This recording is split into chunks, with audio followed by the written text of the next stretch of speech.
Joining us now to talk more about what a possible government shutdown will mean for the markets and how you should protect your investments is Russ Koesterich. He's the chief investment strategist over at BlackRock. Welcome back, Russ. Good to see you again. Well, thanks for having me. How do you approach this possible government shutdown? Do you, as an individual investor, change your investment mix? And how damaging do you think a shutdown would be?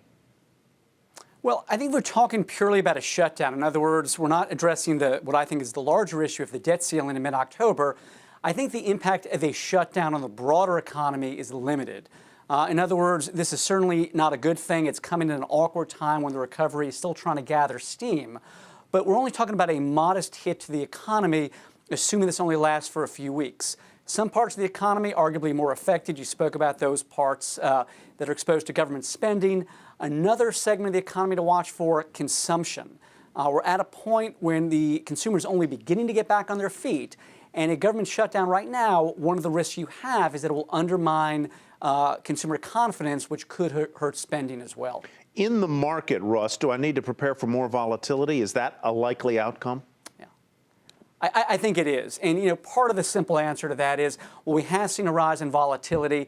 It's important to note that by most measures, using instruments like the VIX index, which measure implied volatility, volatility is still below its long-term average.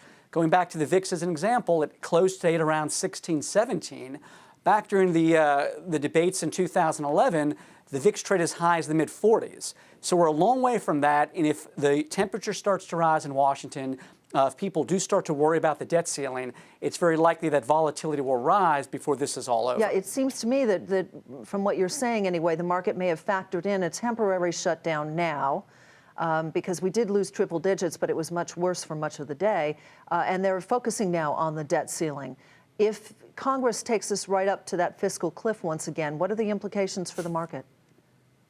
Well, certainly that's going to mean some more downside in the near term. I think the market can probably absorb a short-term shutdown of the government.